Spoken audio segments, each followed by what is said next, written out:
الحمد لله الحمد لله رب العالمين والصلاة والسلام على سيد الأنبياء والمرسلين محمد وآله وأصحابه أجمعين أما بعد. محترم سامعین کرام، آج میں کسی اور سے نہیں اس مسلم نوجوان سے بات کرنے آیا ہوں جو مسجد کے میناروں کے سائے میں پل کر بھی اپنی پہچان بھول چکا ہے. میں اس امت کے بیٹے سے بات کرنا چاہتا ہوں جس کے آباء و اجداد نے دنیا کو علم، عدل اور ایمان دیا، لیکن آج وہ خود جہالت، غفلت اور بے عملی کا شکار. اے مسلم نوجوان، تو کون ہے؟ یاد کر ذرا، تو وہ ہے جس کی تکبیر سے کبھی باطل کے ایوان درجتے تھے، تو وہ ہے جس کی غیرت سے ظالموں کے تخت الٹ جاتے تھے، تو وہ ہے جس کے ایمان نے دنیا کی تاریخ بدل دی تھی. لیکن آج تجھے فیشن یاد ہے مگر قرآن نہیں، تجھے سوشل میڈیا کی خبریں معلوم ہیں مگر نبی کے فرامین نہیں، تجھے فلموں کے ڈائیلاگ یاد ہیں مگر اذان کے الفاظ نہیں. کیا یہی وہ نوجوان ہے جسے اقبال نے شاہین کہا تھا؟ کیا یہی وہ وارث ہے جس نے کبھی بیت المقدس فتح کیا تھا؟ کب تک سوتے رہو گے یہ نوجوان؟ کب تک سوتا رہے گا؟ کب تک غیرت ایمانی کو دفن رکھے گا؟ آخر کب تک امت کے زخموں پر مرہم لگانے کے بجائے انگلیاں اٹھاتا رہے گا؟ یاد رکھ، دنیا کے شور میں دب جانے والا ایمان کبھی مضبوط نہیں رہتا. وہی ایمان زندہ اور مضبوط رہتا ہے جو اللہ کی راہ میں عمل میں لی جائے. اللہ تعالیٰ قرآن میں فرماتے ہیں ان اللہ لا یغیر ما بقوم حتی یغیروا ما بانفسہم، یعنی اللہ تعالیٰ کسی قوم کی حالت کو نہیں بدلتا جب تک کہ وہ قوم خود اپنی حالت نہ بدلے.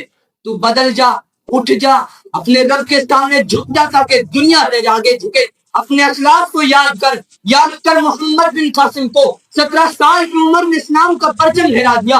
یاد کر طارق بن زیاد کو جس نے کشتیوں کو جلا کر تھا، اب واپسی کا کوئی راستہ نہیں. یاد کر صلاح الدین ایوبی کو جس کی تکبیر نے صلیبیوں کے قلعے ہلا دیے. یاد کر عمر بن خطاب کو جو راتوں میں غریبوں کے دروازوں پر کھانا پہنچاتا تھا. یاد کر امام محمد بن حنبل کو جنہوں نے گھوڑوں کے نیچے بھی سچ کا پرچم گرنے نہیں دیا. اور آج ہم موبائل پر ویڈیوز دیکھتے ہیں، مسجد کے قریب سے گزرتے ہوئے نظریں جھکا لیتے ہیں. ہم امت کے زخموں پر مرہم نہیں بلکہ مزاح کا مذاق بن چکے ہیں. اے نوجوان، تیری قدر کیا ہے؟ تو چاہے انجینئر ہو، ڈاکٹر ہو، طالب علم ہو یا مزدور، اگر تیرا مقصد اللہ کی رضا ہے تو تیرا ہر کام میں عبادت ہے. یاد رکھ، نماز پڑھنے والا نوجوان، وقت پر سچ بولنے والا نوجوان، اپنی نگاہوں کی حفاظت کرنے والا نوجوان اللہ کے نزدیک عرش کے سائے میں ہوگا جس دن کوئی سایہ نہ ہوگا. کیا تو اس عزت کے لائق نہیں؟ کیا تو نہیں چاہتا کہ تیری زندگی ایمان کی خوشبو سے مہک اٹھے؟ اے نوجوان، وقت آ گیا ہے کہ تو دنیا کو بتا دے کہ مسلمان صرف ماضی کی تاریخ نہیں، آج کی تبدیلی کی طاقت ہے.